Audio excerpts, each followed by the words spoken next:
Since our country's founding, thousands of Americans have fought for the right to vote, mostly nonviolently, though their protests were often met with violence.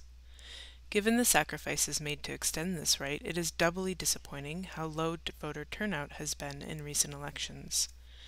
Detroit League member Charles Thomas Jr. draws on his family's 1960s history fighting for voting rights as he launches an initiative to encourage voter turnout in this election year. Michigan, along with other states, is redrawing state and federal districts based on the 2020 census figures. Your district might change, and new voting patterns may not match what you have seen in the past. Two of the giants who still walk among us are Thomas's aunts, Alice Moore and Denise Holt, who took part in voting rights marches in the 1960s. As teenagers, they joined John Lewis and SNCC in all three marches that eventually went from Selma to Montgomery. They will share their memories of those marches and their reflections on the current state of voter apathy.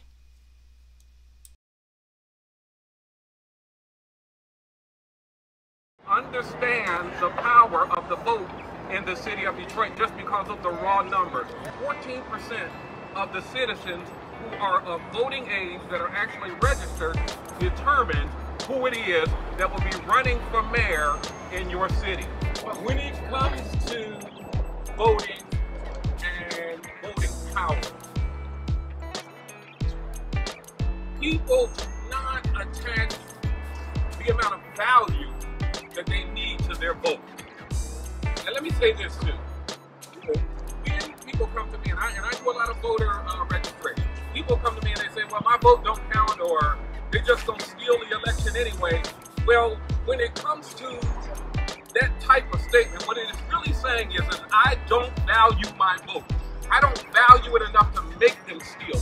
If somebody came to you and told you they were going to steal your TV, you would put a security on your house. If somebody came to you and told you they were going to steal your car, you would put an alarm on your car. If they told you they were going to steal your bicycle, you put a chain on your bicycle.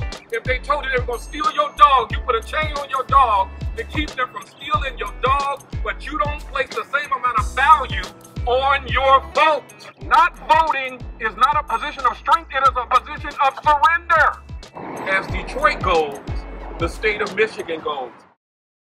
I've been asked also, and I'm going to do this very quickly, to read the statement on why the slogan was chosen, the wording for the voter turnout campaign. And again, I want to say this is not just a one-off. This is not where we just have come and gathered to hear my aunts share their stories, but we want to move this into a voter turnout campaign. And so I'll read it as I wrote it. I've been asked, why not when you vote, we win, or when we vote, we win? This conversation is to be conducted in a lane that makes it clear that it is between you and I, it is individual to individual and person to person when it comes to that statement. It is to communicate that the failure or refusal to participate in the process affects me personally, and therefore not participating, I take it personally. It is to elicit a level of discomfort from the individual in the message so that every time they engage with the message, if they are considering not participating, that I personally want them to feel uncomfortable. Uncomfortable because of how it negatively impacts me personally. Uncomfortable because of how it negatively impacts my home and my family. Uncomfortable because of how it negatively impacts my community, negatively impacts my city, negatively impacts my state and this country. Uncomfortable because on whatever level of activism we engage, whether it be on the highest level of pain and suffering in the 50s and 60s to the lower levels of traveling all over the state and registering voters or standing in line for hours to cast a ballot. If you don't cast yours, it's personal. This is the permission structure to express that anger so that it's felt every time the message is engaged. My vote alone cannot get these things done, but when you vote, I win. And I neglected to say that there will be yard signs, and I put it in the chat, that are going to match the campaign flyers that we plan on having to be ground ready by the month of June. I'll start by introducing my Aunt Alice. In 1965, March of 1965, Alice was 16 years old in the 11th grade and a student at Tipton High School in Selma, Alabama. She joined the Student Nonviolent Coordinating Committee, which is SNCC, and she participated in many different demonstrations, which resulted in her being arrested numerous times and 4 days in an Alabama prison camp.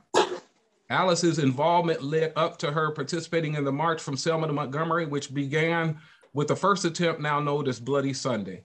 She returned for the second march known as Turnaround Tuesday and a final march which went the entire way. Alice was one of 300 that walked the entire 50-mile journey. In commemoration, Alice did a story for the Atlanta Journal-Constitution during the 50th celebration of the march, and she was honored at the 50th anniversary celebration at the White House, where the Congressional Medal of Honor was awarded to the foot soldiers. She highlights her most rewarding experience that came several months after the Voting Rights Act of 1965 was passed. She witnessed the day that the adults of the neighborhood gathered together to go and register to vote. She said the ultimate joy came when she witnessed her parents for the first time in their lives register to vote without humiliation. That is my older of the two aunts, which Aunt Denise wanted to make that clear, that made the march. Aunt Denise, her short bio reads, 2 months before my 15th birthday, I marched for voters' rights for all. I was jailed for weeks at a time, and we were chain locked in what was the community center across the street from the jail. We crossed the Edmund Pettus Bridge on the tragic Sunday, which became known as Bloody Sunday. I was not afraid, but reacted to what we faced on the other side. But I did not stop there. I participated in the second march across the bridge and then the third march, which was from Selma to Montgomery. When I went to jail for the first time, the guard that checked me in with my fingerprints said to me, "Go home, you shouldn't be here. This is going to go on your record and it will follow you for the rest of your life." I remember it as if it was yesterday. I said to him, if I don't stand up for my fight today, that will follow me for the rest of my life. The march from Selma to Montgomery was no walk in the park, and still today I have scars as a reminder of the 50 miles walked wearing shoes that were not designed for such a walk. Mission accomplished. My parents lived to vote for the first time in their 50 years of life, which should have been an automatic because they were two citizens of this good old USA. Today, I am first vice mayor of my city in Ohio and still fighting for equalities for all. Aunt Denise and Aunt Alice. Leading up to the march, we were being arrested when we demonstrated, and the way they did it, they round us up like cows, using these electric cow prods to get us loaded on a bus.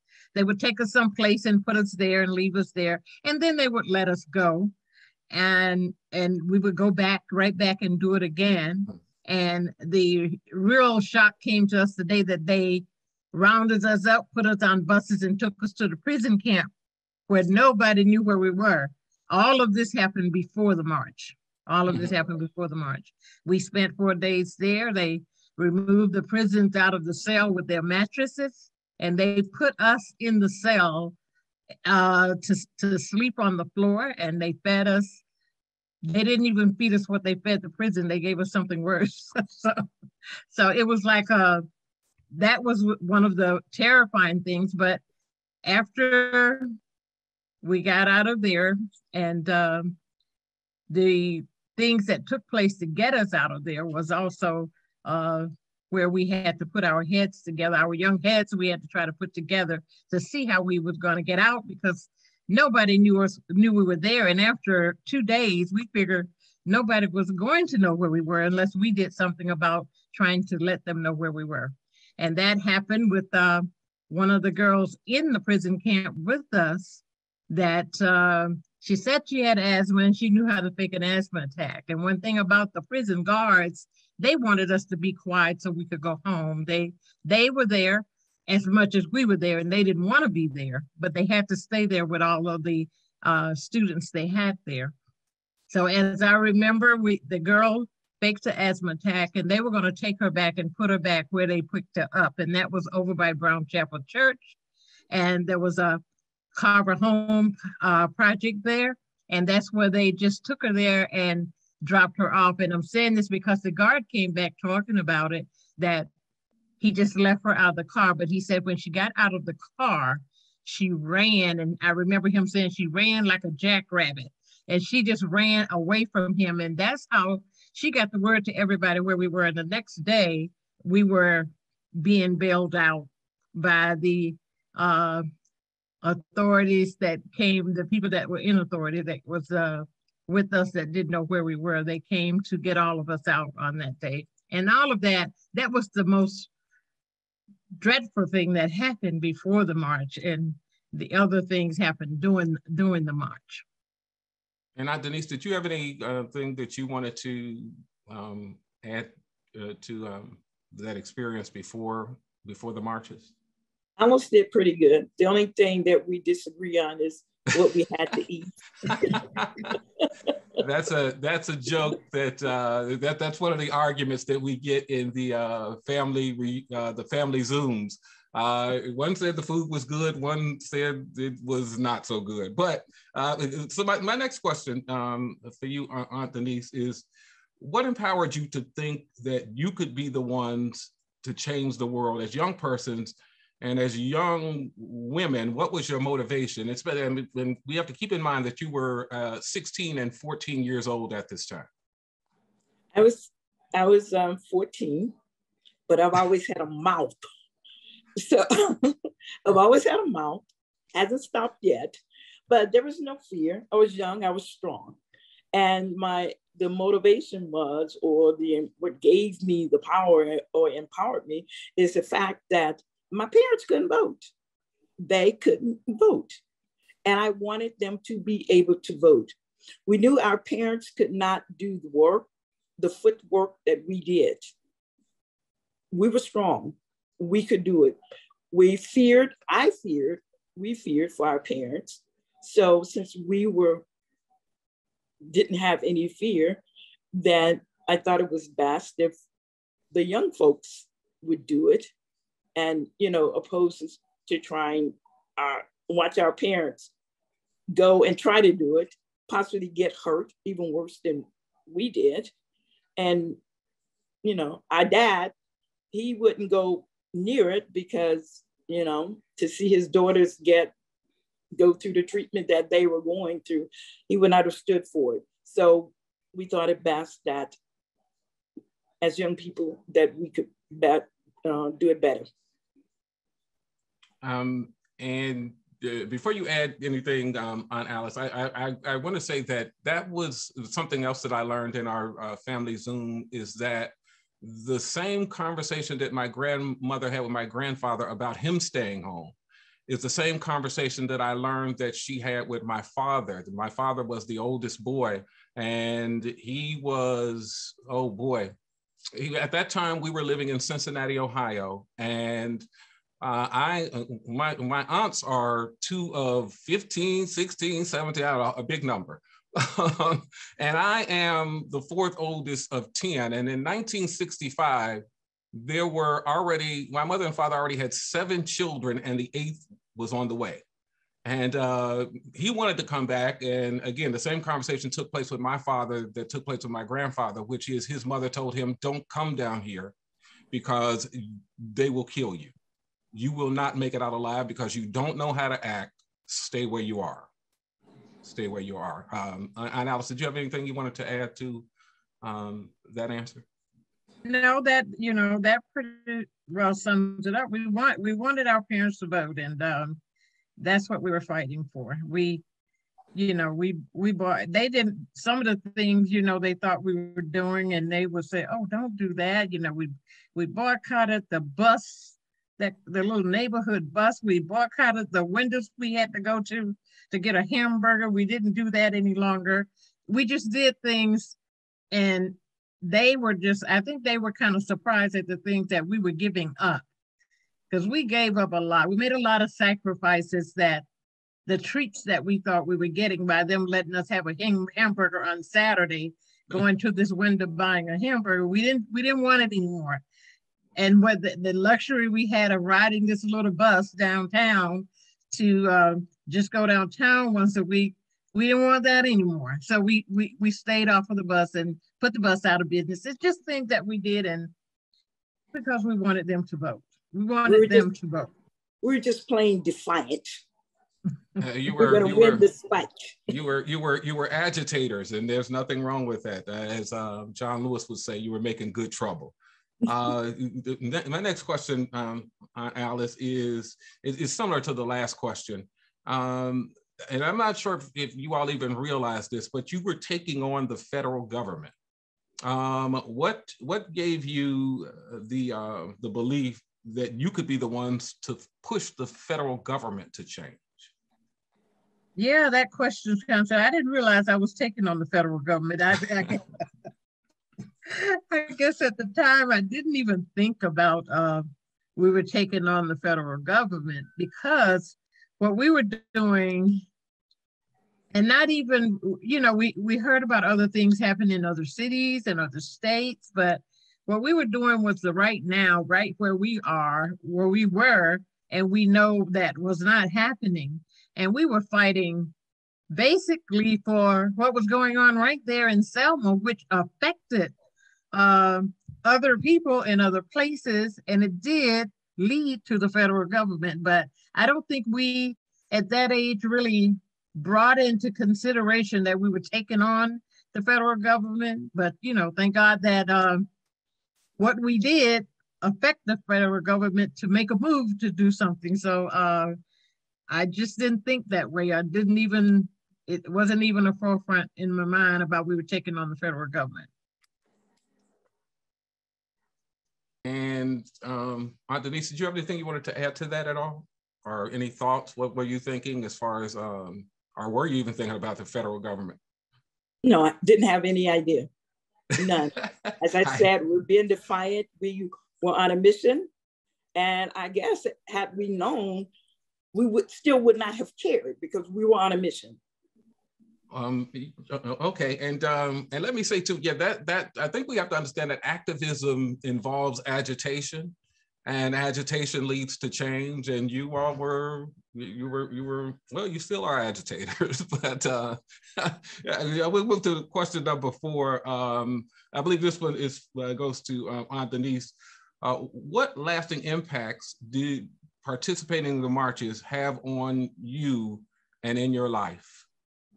Well, the one major impact was the fact that my parents were able to vote.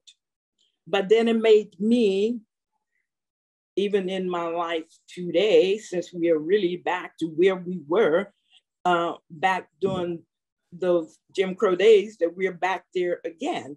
But about 15 years ago, then I got into politics to try and see what I could do to make my city better, to make changes there in my city. Otherwise, I don't think my dream was always to be an electrical engineer. I had nothing to do with politics, period. But so I got involved in politics and voter registration and all of this to try and keep it from getting back to where we are today. It was a hard road. It's a hard road to hoe. And because the people, the younger folks today, they don't have the energy, they don't have the interest that we had when we were kids. And I mean, it's every time I talk about it, think about it, it really bugs me. It bothers me that all the work that we did back then has landed us back in that same spot today. And we're going to talk about voter apathy at the end, but is there anything that you'd like to, well, it's a question for you too, Alex, because this is a question for you all as the two of you as individuals. What are the lasting impacts of having participated in the marches on your life? How has that impacted you throughout your life?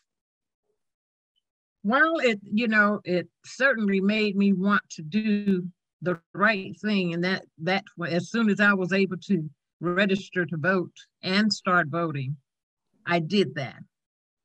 And anybody around me, I didn't advocate very much outside of the people that were close to me, because after leaving that era, graduating, I kind of suppressed things of what had happened for a very long time. It was very, very traumatic. And I did not talk about it a lot, but, in my churches where I think I spoke out on one Sunday, a moment in Black history, and I said something about this march. And from that point on, a young lady in the audience got me after that and started engaging me and speaking to other people. And since that day, I have been speaking to other people. I'm going out of town to other states, but I was talking to young folks, and they would say they don't want to hear that. And I think that's what got me in my shell, because most people didn't want to hear about those. They call them, those are the old days, those are the old times. They didn't want to hear about it. I think people want to hear about it more now than they did in the in-between, because things has gone, not as Denise says, back to it was. It's worse than it was before. It's worse than it was when we were out there trying to fight to get registered to vote, because now they have all the tools and everything to go around what we did. We were fighting and giving ourselves and giving our all to do it. Now they're pushing a pen or, pushing a button or taking a vote on what they're not going to do. And it's worse now. We're in a worse situation now than we were in 1965. Much worse as far as voting. So it really, it brings tears to my eyes, in some of the things that I see. And then I have to remember the things that we did. And it's hurting. It's very hurting when you have to remember what you did to see a situation worse than it was in 1965. I didn't think anything could be worse. But this situation that we're in now, it has you more, I wasn't afraid back then. I know I was young and everything, and I'm not afraid now, because I know that things will prevail. God will fix all of that. But to go through this, it's worse than it was back in 65. So it had a very, very, very different impact on me probably than Denise, because I didn't decide to get into politics. The most I did was work with one of our church groups, that social action groups, and that go out and help register people. And right now I sign up to work with any politician that's running, and just kind of do leg work. I send texts, I send emails, and I do little things like that. I worked the polls for years. I thought that would be my contribution. I worked the polls for many years, and now I no longer do that. But it's just things that affect me, that at that election time, any election, I am just all in. It just never goes away. You never forget. And that obviously had to be a traumatic experience. I mean, that part is obvious, but I don't think that people, at least not me, I won't speak for anybody else, but to think about how we re-traumatize or re-victimize those who went and had that experience and gave what they gave on the bridge and in those protests that led up to it. And some even gave their lives. But for those that are still here, I'm sure, it has to be traumatic every time we experience what I'll use the word setbacks, the clock turning back. And so let's let's move to the bridge. I think Aunt Denise has company. Let me just one more time. It just I think about Viola Luisa, who was from Detroit. Yep. She had all of her rights. She could vote. That Mm-hmm. lady left her kids in Detroit, left her kids at home to come down there to help us fight that battle. Yes, lost her life for us. And when somebody tell me my vote doesn't count or I'm not going to do that, it bothers me. Yeah, I think about that too. Every time I drive back and forth to Alabama and look at the marking her memorial, I have to pass that every time I go from Atlanta to Selma. And that really, because on the date that we finished, we had to wait for, they didn't have enough transportation. You either waited for Viola to come back with her car and the driver, you had to wait for the bus.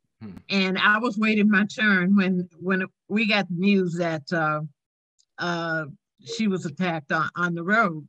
I'm sitting in my line, and I would have been next to either go on the bus or go in her car. She took people in the car with a young man that was with her, and there was a bus that came back and forth.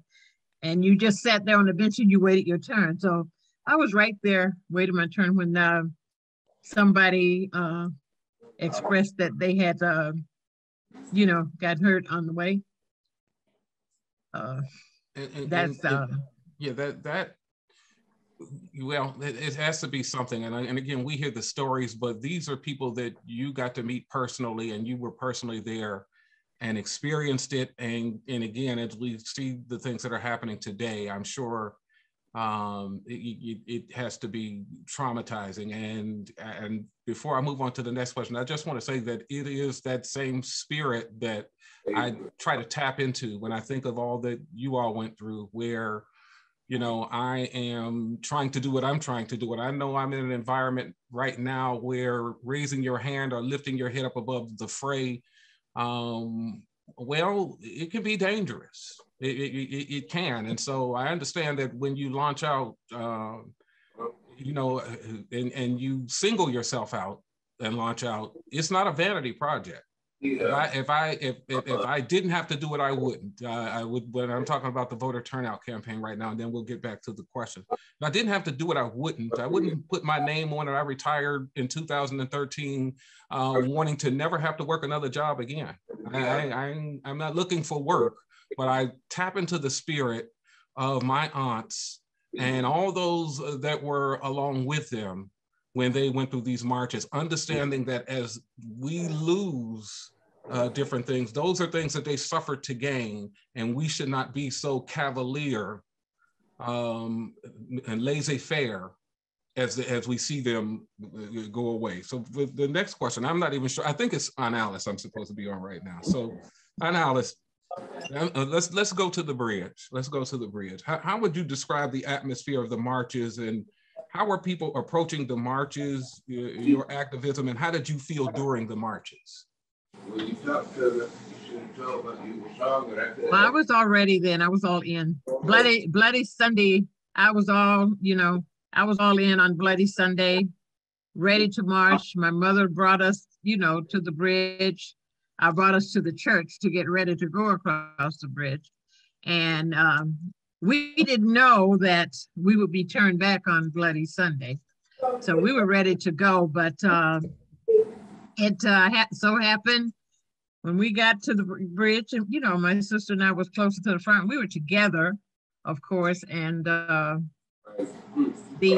thing that happened on the bridge when we were attacked by men on horseback with gas masks on, and they were spraying tear gas and hitting with billy clubs and everything, and I got so much tear gas I ran down by the riverside. And we had been warned that things like this might happen, but we didn't know that it was going to happen.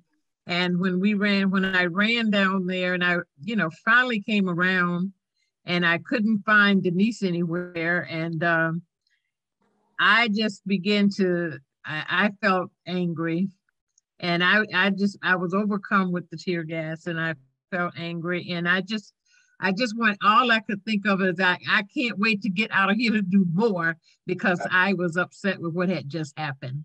And that was the first march. The second march, we knew that we weren't be going all the way. It was going to be a turnaround march. We had people to come from all over the world, more people than I've ever seen in Selma in my life, that came in protest of our Bloody Sunday, which was a turnaround day. And in the third march, I'll just tell you about all three while, you're on the marches. The third one, we thought that we were going to go. We kind of planned that way, and we did. And there were a whole lot of people that left the bridge and went across and started to walk for so long. We had 2-lane highways and we had 4 lanes, and only so many people could go as far as the 4-lane highway would go. I don't know how we were selected, but it was 300 people that walked all the way. And Denise and I were in that 300. Raise my hand. I don't know how we were selected to be in, but we were in the 300 that walked all the way. And it was some interesting things that happened on that path all the way with that walk. We walked during the day and we slept during the night, and somebody pastored or in their barn on the, people provided for us with food and everything. And we had entertainment. Even the clans broke into our campsite a couple of nights, but that didn't seem to rile anybody that much. So, because they were not, we had the Alabama National Guard that were our protectors. And I was kind of concerned about them, because as they protected us and we were walking by someplace, some of them spat at us, they were spitting. They stood at attention and they spat at us. And I wasn't too sure about their protection, but we had some other friends that, we kind of stayed close. A lot of us didn't know each other, but from our school and neighborhood, we knew some people. We kind of stuck close together. And it was just so rewarding when we did reach Montgomery, and everybody else met us there that did not walk on the other side, and we marched together to the Capitol. So that was very, very rewarding. The walk was all worth it. I mean, the rain, the wet, the shoes tearing up, the blisters on my feet, they all kind of, disappeared once we reached the spot where we were supposed to go. And I'm sure that had to be really, it was devastating. Really traumatic. You losing you've been charged with the custody of your 14-year-old sister, and you lost her. But Aunt Denise, do you want to just share with us your experience on the bridge? At the time, she probably didn't care about losing it, because. But as Alice was saying, she doesn't know how we were chosen. We are chosen people. We're God's people. So we're people that are serious activists. We were people with a voice. We didn't know it at the time, because after the tear gas hit, Alice said she got a lot. I think we got a direct hit. The next thing I knew, somebody was dragging me, and I couldn't see, and I didn't know where Alice was. But like I said, that was God's plan. It was a plan. God planned it that way. Yeah, and I remember in one of our sessions, Aunt Alice said, "I think I got all the tear gas." So and they happened to be up front.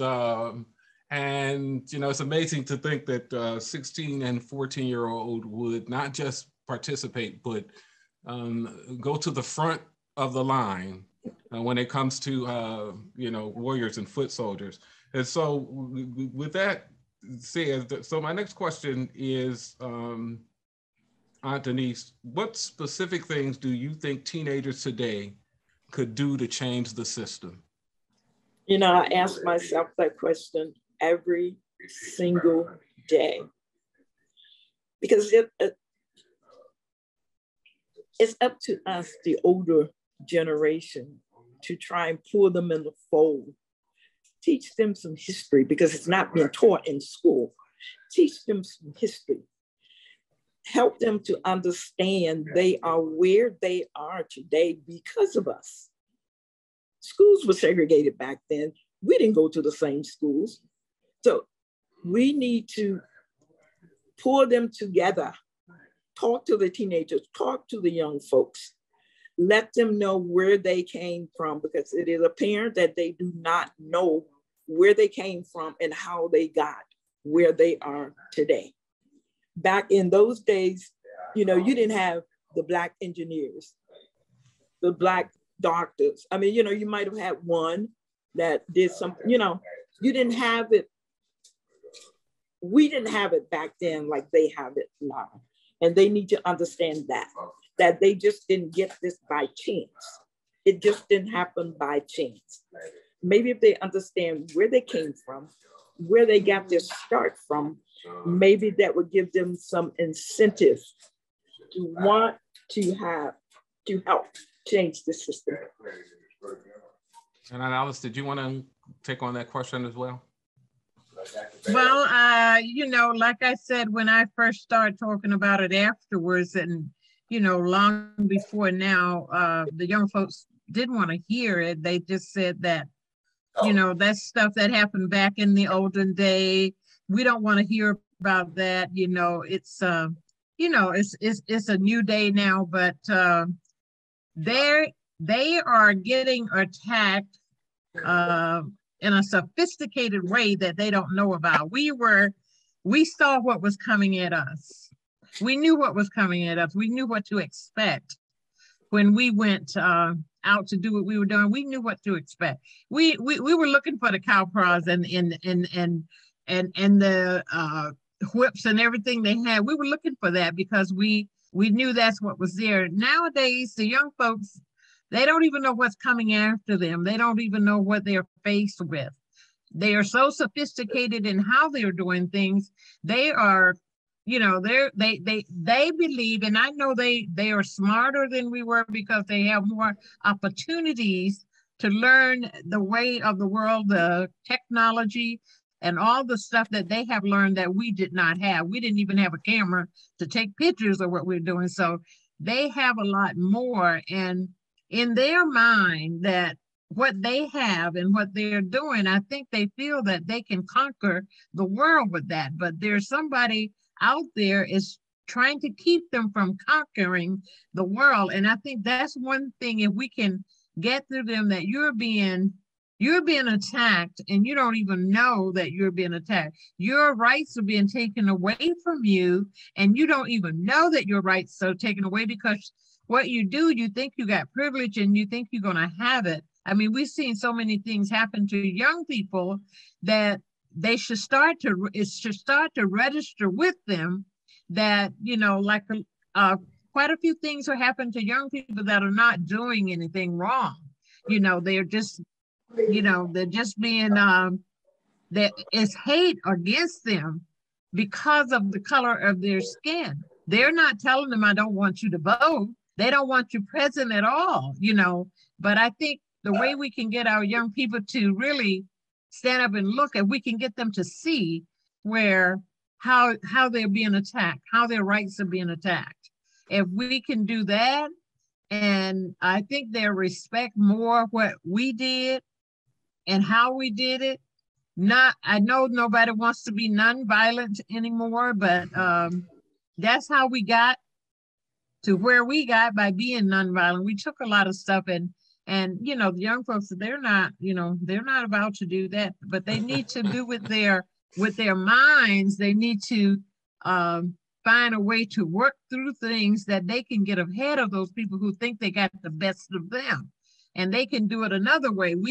We stood and took the physical attack, but they should take on the mental stage of learning how to fight back and win with their mental stage. They don't have to take the beatings like we did and the jailing and all of that. They can do it with their mind, but they have to think about that and really put that in the forefront of their mind, that they are really their democracy is being attacked right now. We're old, and we're trying to fight for our children, our grandchildren, that we don't know what kind of world that they're going to be living in. So they need to really exercise the right to vote and the exercise to be anything that they want to be and to strive for anything they want to strive, no matter who's up there pushing the buttons.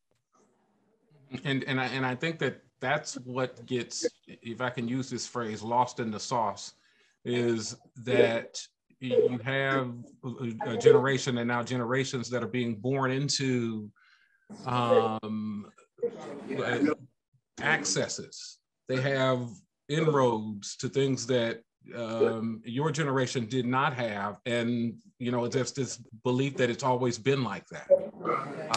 That there were always, and again, it's not that they are equal. It's not that they are vast, but there are some inroads and definitely more inroads to what we would deem as success today than there was in 1950 and 1960. And so I think that that's the detachment that we have to get beyond. But we don't want to be reactionary, as you said. We want to be responsive. And the first form of response and the greatest leverage when it comes to activism that has the potential to gain the most is simply voting. It's simply voting. And I just believe, and I'll say it, I believe that we would not be where we are, wherever you want to see the political process, however you view it right now, it wouldn't be what it is if more people participated in the process. And I'll say that, and then I'm going to skip question 7. I'm just going to do question 8 to leave time for some of the questions that are in the chat. And I'm going to ask Ruth if she would, when she gets to the questions, to just leave me 5 minutes at the end so I can go back to the flyer and to the website, because that did not get captured in the recording. And so this last question, and then I'll excuse me, Charles. I yes. just wanted to say, I've had a request to have your video in your presentation again, because I missed it in the recording. Okay. All right. Sounds good.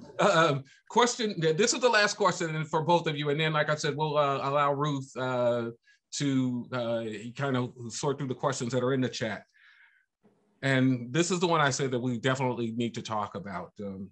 What would you say about voter apathy today, and those specifically who fail or refuse to exercise their right to vote? And I know we've spoken a lot to it, but now if you want to speak directly to it, here's who wants to go first? Well, I was really hit on it already, about the children need to understand. Well, I said they need to understand where they came from. They're not aware. They're not aware. They need to be made aware. There's no awareness there. Like Alice was saying, they were born in what they think is privilege. No. And they're not aware. They are just absolutely not aware. And we as older adults need to make them aware of what, I guess we have to find something to make them interested in it. I mean, I don't even know how to put it in words, because it's so sad. Because when I hear somebody say, I didn't vote because my vote didn't count. And I always tell them your vote count whether you vote or not.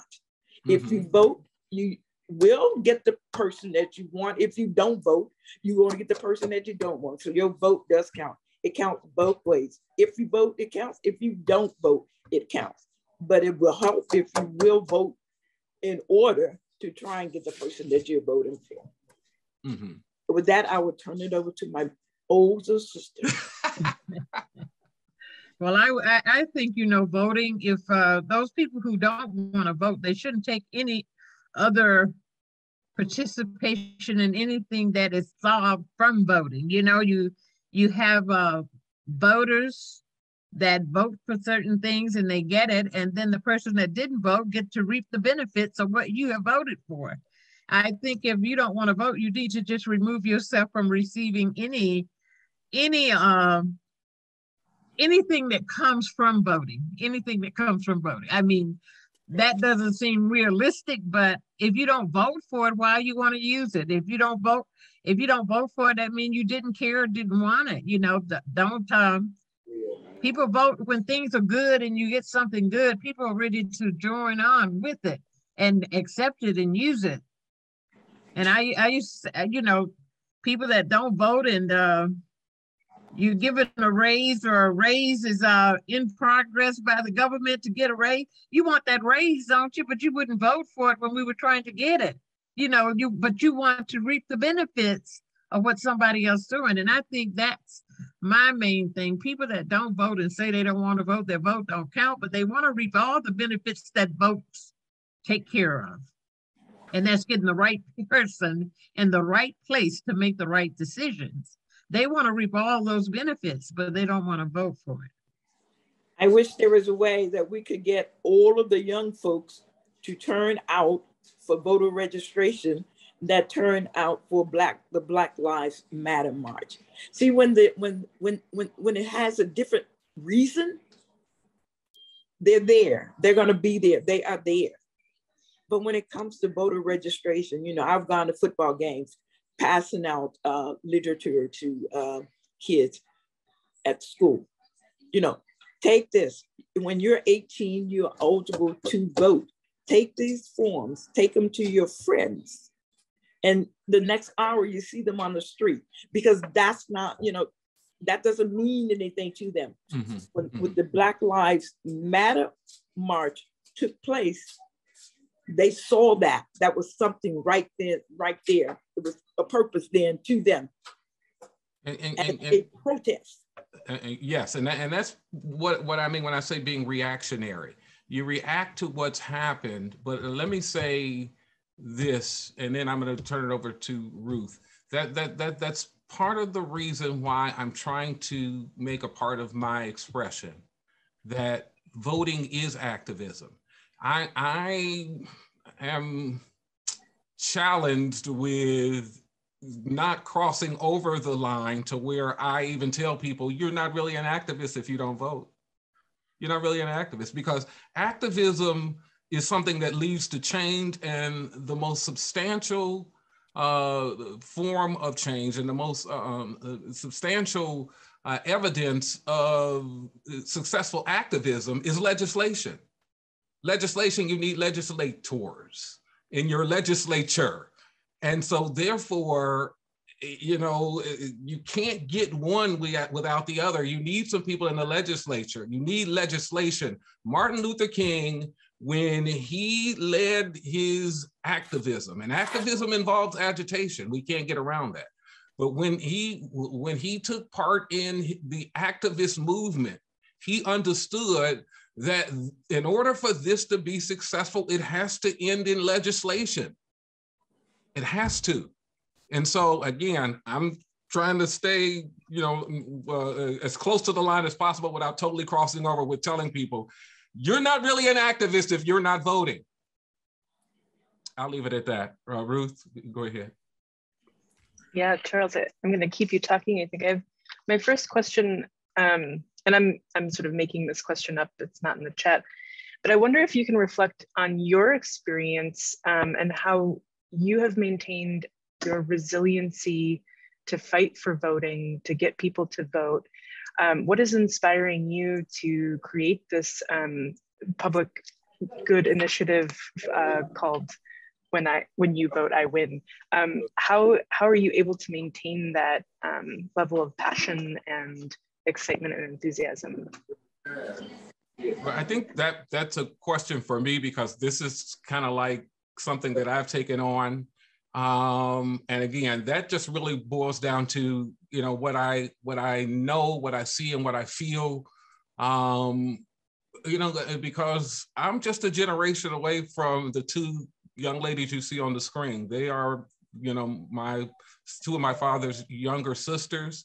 And so therefore, there's not this large gap between my age and their age. I'm sure that they would want me to say that, but Yeah, I feel their heat and their passion, and they make sure that I do.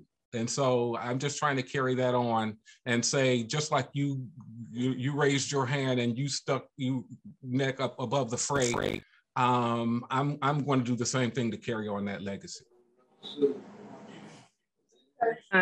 Do you want to share the flyers that you've made now for a moment? Well, I can. Let me see. Okay. Again, this is the website where people can go and they can log on gotvmi.org, and you can sign up to where you can go, you as an individual and you as your organization. We're looking for even tonight to go in, sign up, say, you know, check the boxes that you feel are representative of where you are and what you need. Commit to voting, commit to how many you would like, or that you're going to say that you're going to go out and commit to vote. Activating activists again. We are activating activists and creating modern day foot soldiers. That's what we're doing. This is not a one-off. This is not just where we get to hear my aunts that tell their stories where they've given up their time. Because I'll say this too, there are other people out there that tell their stories and they monetize it. And I don't hold that against anybody. But my aunts come and I can't let it be a one-off. So again, gotvmi.org, and you can leave your contact information and submit it.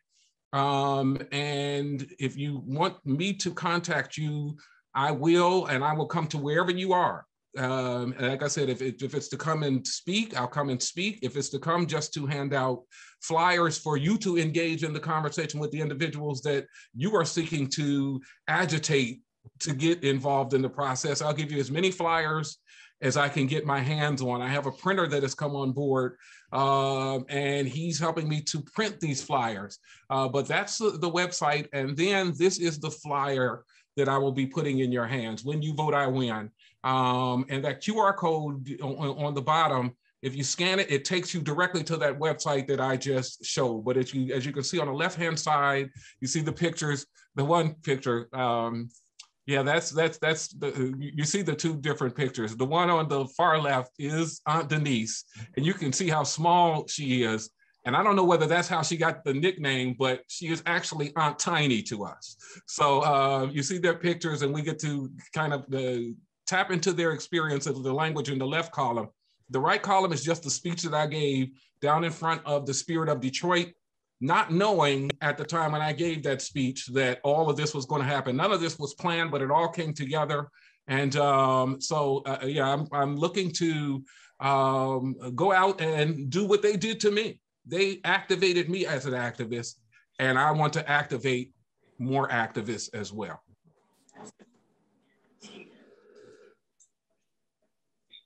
thank you. That was great.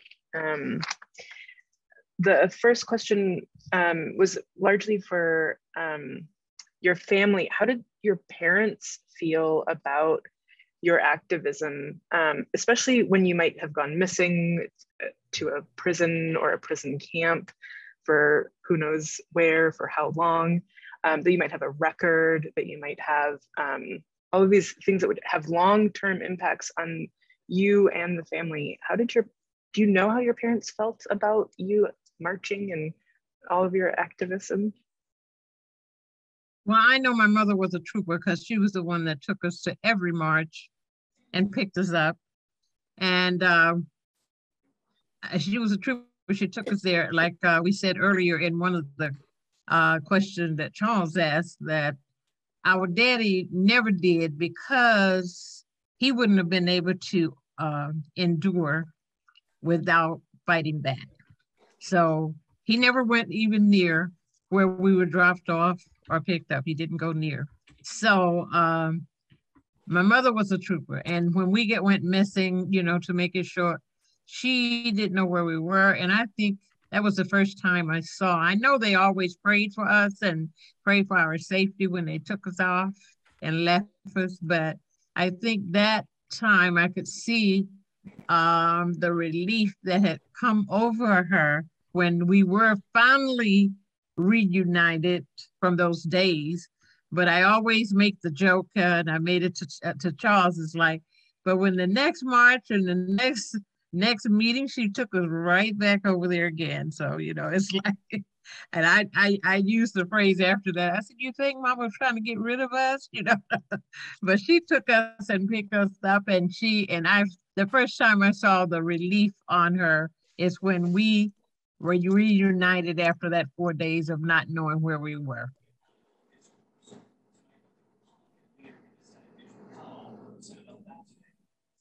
Denise, do you have anything to add to that?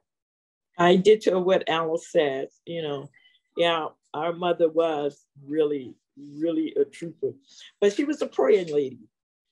So, when you pray first, put God first, then things, they usually work out for the best. I'm sure she was afraid, but, through prayer, I feel that she believed that God was going to bring us back. And so your father didn't participate or take you to any of the marches, but he also didn't get in your way. He didn't say, don't go, or did he? No, he never said, don't go. No.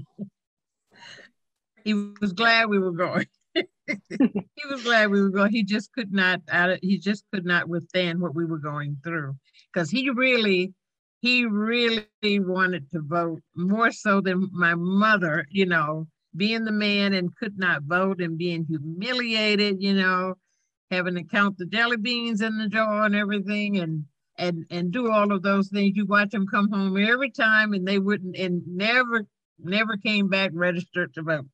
So it gave me more joy to see him than, the whole neighborhood got on the back of a truck and somebody drove them all at one time to go vote. But it gave me more joy in seeing him register to vote because he was a happy man.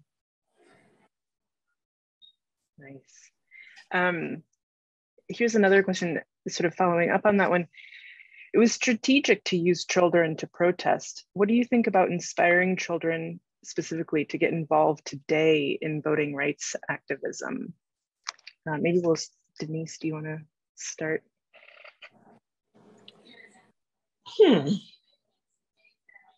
So you think it was strategic to use? Well, I'm saying the question. The question says that. Oh, I see. It could have been strategic to use young folks because we were stronger. We were not fearful. I think we thought, well, if we get in trouble, we get in trouble. We were defiant. So maybe it was a strategic move to use young people. But today, I don't think that will work because there's so much violence now. As Alice was saying, we were non-violent. We never participate in any violence. The violence that we were endured, it was brought on from the other side. We never used violence. We took whatever it was that they were dishing out to us. Today, the kids will not do that. So maybe it was strategic back then to use young folks, but today, I don't think it will work. Yeah. Alice, do you have anything to add to that? And also, what are your thoughts? Do you think it was strategic on the, or was it just sort of innate in how you were all feeling at the time? Well, no, I think in the era that we were in then with the older people, the elders in the neighborhoods, they wouldn't have been able to do it or might have not even been motivated to do it. So the easily motivated people in those days were the children to do something like we were doing. I don't think, and there were some older people that were in the march. Just don't think it was just young people. There's one man that's, I think he's almost 100 years old and he's still an activist and I still see him. So there were some older people in there, but not many. And I don't think they could have gotten many people. They had too many children to take care of. They had to put food on the table. They had to go to work. They had to keep the family alive. You know, they were all working. They were all working parents. We didn't have housewives and things like that. No, they were all working. So they were working, and you know, my mother did domestic work, and she did that in between taking us where we had to go. She did that too. So I don't think they could have used anybody but the kids that were readily available. And you know, we got pushbacks too, because they told us they were going to expel us from school if we participated. Now that's what the older people, even the principal, was telling us, that if we go participate, we were going to be expelled from school. So they wouldn't have ever gotten it together, I don't think, as a group to do what the young people did. So because the older people, there was fear. They had seen some of the stuff that had happened.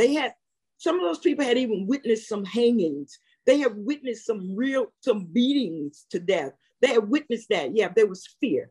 There was fear. We didn't really see this happen. We only was told later on, oh, so-and-so got killed. I know one of our cousins, they took him in the woods and castrated him. So because he whistled, looked at a white lady or whatever. So there was that fear with them, whereas we did not have that fear. We were defiant. As I said, we were more or less in the thing, I want to get even with you. I want to, yeah. So it was fear on that part. Maybe it was strategic to use the young folk. It was fear. Yeah. Yeah. Those are the tactics of terrorists. And that's what the terrorist goal is. Yeah. That's a lot to hold in. I'm gonna move on those, still digesting, but did you have any wins before the Selma marches that kept you going? Did you participate, were the Selma marches your first activist actions, or were you practicing that before? We marched a lot in Selma. We were not just locked up in the prison. We are locked up wherever they could find a spot to lock us up. They locked us up. We were locked up in, at that time, it was the community center. You got about 500 people in the community center locked up. The doors were chained from the outside to think if anything had happened inside, say a fire, anything would have broken out, we would have all perished in that, because they chained us inside that building from the outside. It was hatred. There was so much hatred. It was, yeah. Mm-hmm. Can I just add to something that was shared in one of our family reunion meetings was, you know, you don't really think about it, but my aunt shared with us that there were not enough law enforcement officials to carry this out. And so they started enlisting store owners and landowners. Anybody that was willing, you know, to get on a horse and carry a club was all of a sudden deputized to be able to carry out these efforts. But another thing that they shared was the principal of their school, and with it being a segregated school, I asked, okay, was the principal African-American? And they said, yes, he was, but how he was trying to convince them not to march. And my aunts said that they were the two going from door to door, especially Tiny, telling people, we're going to march, we're going to march, we're going to march. And he, you know, he kind of took them to the side and told them, you're not going to march. He was the one that told them, if you march, you're going to be suspended. But then he was out walking the streets one night and he got hit with a billy club and came back the next day to the school and said, y'all go march. You can march. Go and march. Mm-hmm. Yep. And with him being the older man, he didn't come out, but he told us weeks ago. See, he couldn't take the beating. He got one lick on the head and he couldn't do it anymore. So that's the... Yeah, I think that ties into, and I think you touched on it briefly before, it takes a particular person to do something that's nonviolent, or it takes a particular level of training maybe, or of expectation. We had a couple of questions about if you were expecting the level of hatred and violence that was sort of cast towards you during the marches, and also why you chose the nonviolent path versus a violent action. Well, we really didn't know how violent they were going to get until we were all in. You know, we didn't know what we were going to be faced with. We were, that's what our mass meetings were about. We had to go to meetings, lots of meetings before with John Lewis and his partner that, you know, kind of like prepared us for what, because they had been through things before they came to Selma. They had been through other things before. And trying to prepare us. And I think it was their idea to form this SNCC organization with the children, with the young people, because of what they had been through and what they saw. And then they probably saw progress there. So when they came to Selma, that was their organization. The SNCC organization was there. So that was all young people. And we had many mass meetings, many meetings, training us, telling us about nonviolence. You know, we couldn't carry anything with us that looked like nonviolent, and nothing that to say that we could fight back. No knives, no forks or anything, nothing that we could fight back with. We were going in as we were, and that was told to us, and we understood that. And there were some young men in our schools that couldn't do it. They couldn't do it. They couldn't, they wouldn't put themselves out there to do that because they said they could never endure something like that and not fight back. So they didn't do it. And some of them will tell you right today is not many of us still around, but some of us that are around will tell you that they could not do that. They wouldn't have taken that. There are other people that are probably traumatized like I was at first. Like I know just last week, you know, somebody was asked to do something. They said, well, you know, I can't do it. So they called the next person. They don't want to talk about it. They still don't want to talk about it. And I can understand that bridge in Selma. I go to Selma all the time. I have never walked across that bridge again until last year. And that was the first time that I have walked across. I have driven across it, but the feel of walking across that bridge again, I had not done that until last year. If somebody go with me and they want to do that reenactment of walking across, they can go ahead. I wouldn't go with them. Even my daughter, they wanted to go ahead. They could go ahead, but I wasn't going to walk across that bridge. And last year we did a virtual celebration, and they wanted a reenactment of walking across the bridge. And I said, oh boy, no, I'm going to try this, you know. and I did, but it was a real, you know, and I can understand how some of those people, young people, could not do what they did because, and right now, a lot of them still can't talk about it. Yeah. They won't talk about it. And there was a news article in the slideshow I made about not celebrating, going to commemorate, but not celebrating it.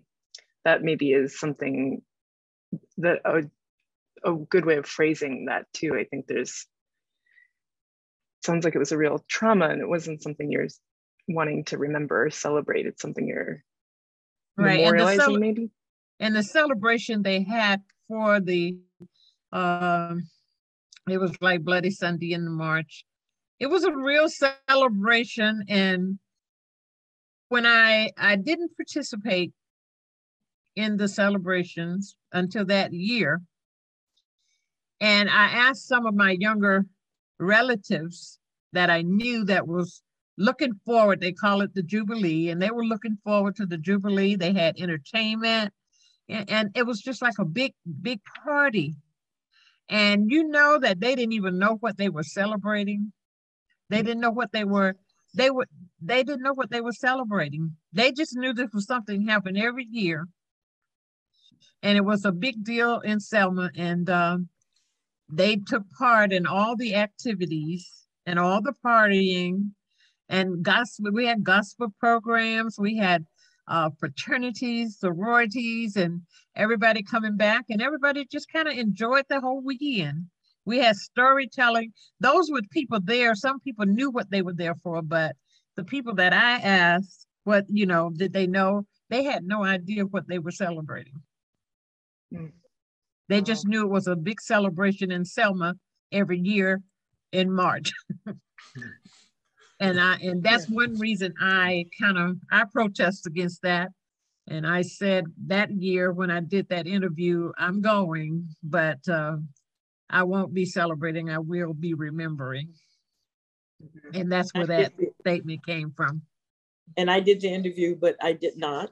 And I have not crossed that bridge again on foot. And I don't know if or when I will ever be able to do that again. Yeah. It sounds like you've answered this question a little bit, but I wonder if you have any other words to add. How do the people in Selma see the protests today? What's the atmosphere there of that historic event? Is there any memory of it? Well, I don't think could probably answer that better. I live in Ohio, so I don't get back to Selma often. Well, the people there, the only people that take interest is the people that had taken a part. And some of them are still there, and some of us are close by, that in the surrounding areas, and Georgia, Savannah, and here in Atlanta.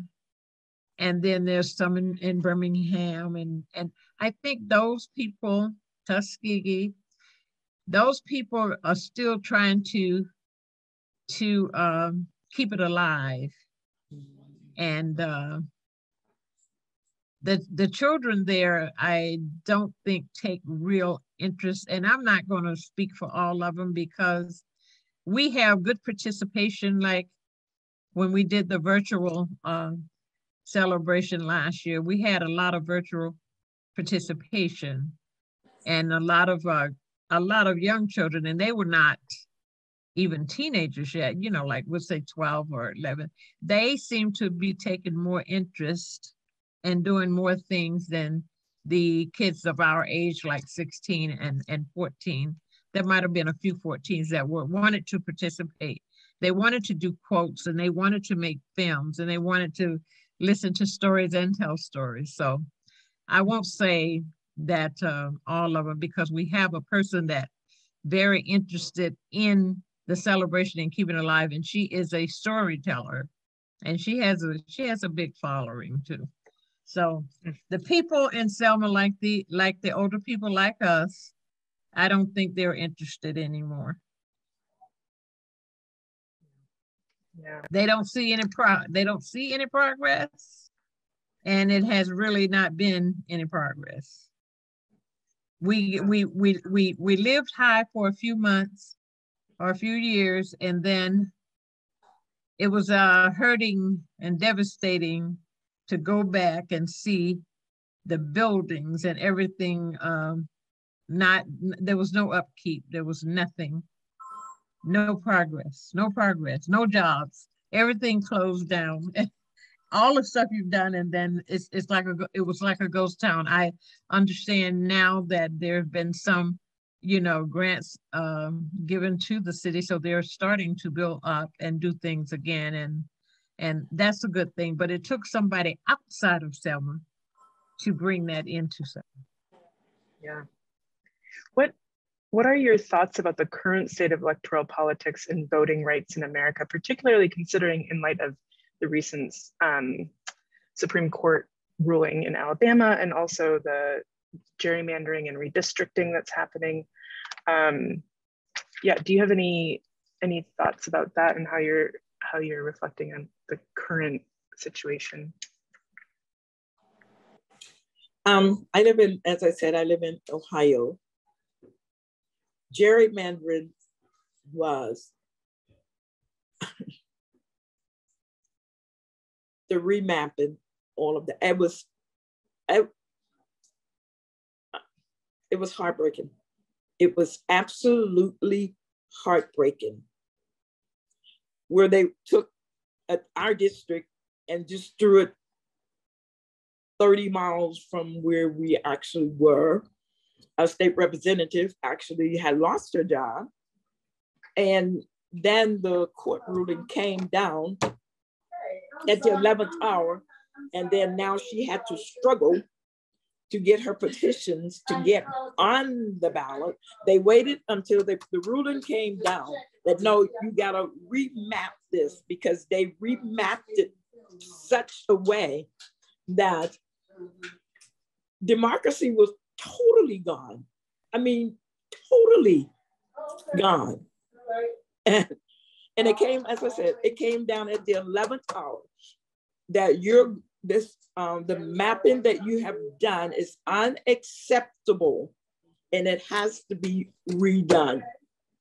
A few days before the last day that the petition needed to be in order, as I said, for my state representative to get on the ballot for the next election.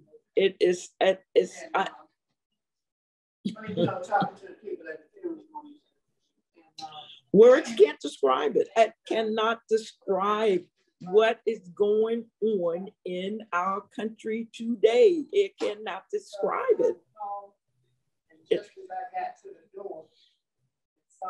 Go, Alice. Well, I have no words for it. And that's something that I wish the younger people would catch on what's going on. Because see, that's one thing right there. It's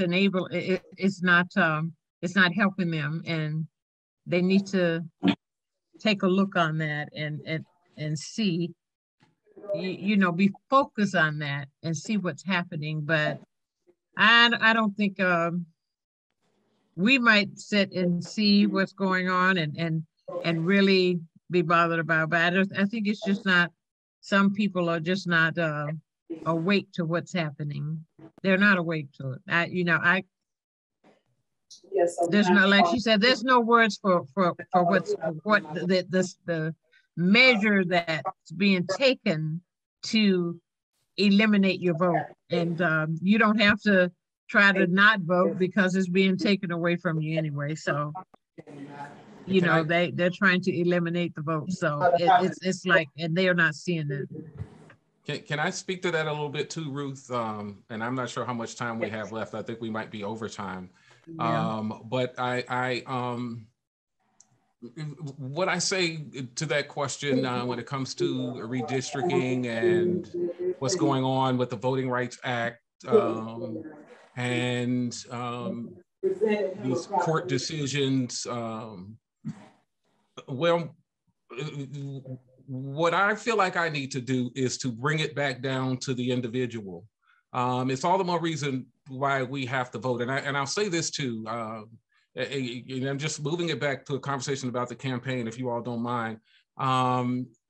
That's all the more reason why I feel like we as activists, because most of us in this meeting have to also feel comfortable with expressing our frustration with the people who are not participating as well. We have a right to feel frustrated, with just as much as we have a right to feel anger and frustration over what's going on in DC with the Voting Rights Act.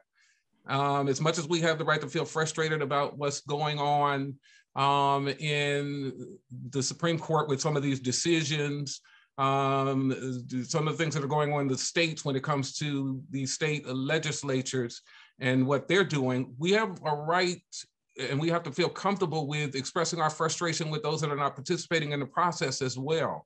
And so some of it is not within our hands as individuals.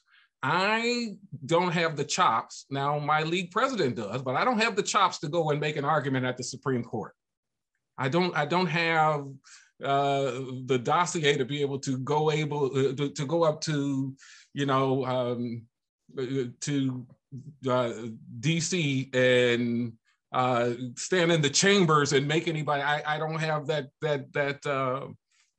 room for expression, but I do have the room to express myself when it comes to my vote. And so if we feel like that there are maps that are being drawn that disadvantage us, if we feel like we're being disadvantaged in DC, if we feel like we are being disadvantaged in the Supreme Court, that's all the more reason why we need to turn out and vote. This that is happening right now, especially when it comes to the maps, we're in a 10-year box now. As far as the individual citizen, there are some things that are still left to play out in the courts, but whatever happens, that's going to be for the next 10 years. And I just believe that what happens in the next year might be a statement as to who we're going to be for the rest of this nation's history. And so I say that's all the more reason I just believe we have to get people engaged in the process with whatever voice we have as an individual. Agitate people on whatever level you have to agitate them on, and speak to them in your own voice. Speak to people that I can't speak to. There's people that may never see this video, but you talk to every day. Talk to them. Talk to them in your own voice and let them know that you're frustrated because they are hindering the process as opposed to doing even just the smallest thing they could do, which is going and casting their vote. That doesn't take anything compared to what's already been sacrificed in order to get the vote and maintain the vote.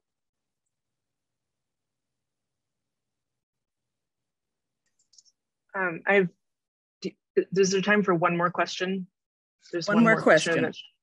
Have either Alice or Denise, have either of you experienced blocks or other obstacles to voting in your own practice of voting?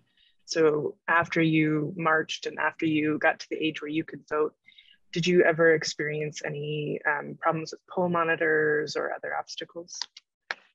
I have never had one problem, ounce of problem. Like I said, I worked the polls for a long time. I always vote early because I worked the poll and I voted early. And voting to this day, I mean, I have never had any hiccup at all about voting, never. And changing of precincts or anything, I never have had that problem. I always get notified, I get my information, and I just went to my polling place last year for the first time. I'd never been there because I always vote early and you can vote at other locations. So I can't attest to ever having a problem going to vote myself personally, no. I have not had any problems. I am also a precinct exec. So no, I'm one of those people that go out there and get the people and to come in and vote. They've combined some precincts, in the same building, but as far as problems, voting, I have not had those problems since I voted the first time at the age of 18. So I voted every year. When my child got a voting age, I made him go register to vote.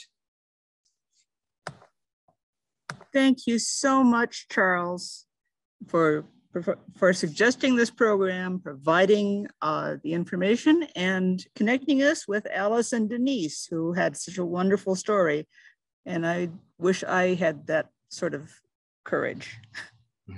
Well, thank you so much for inviting us to share with you all. Thank you so much. Thank you. Thank you very much. We do have another program in 1 month on March 8th. Cheryl put something about it in the chat. It will be on voting access for people dealing with disabilities. We don't have it defined enough yet for the listing. But if you get in touch with me, dye@detroitpubliclibrary.org, I'll be happy to make sure you have that information. Thank you, everybody, for coming. And thank you, Charles, Alice, and Denise. Thank you. You all have a good evening. You're welcome.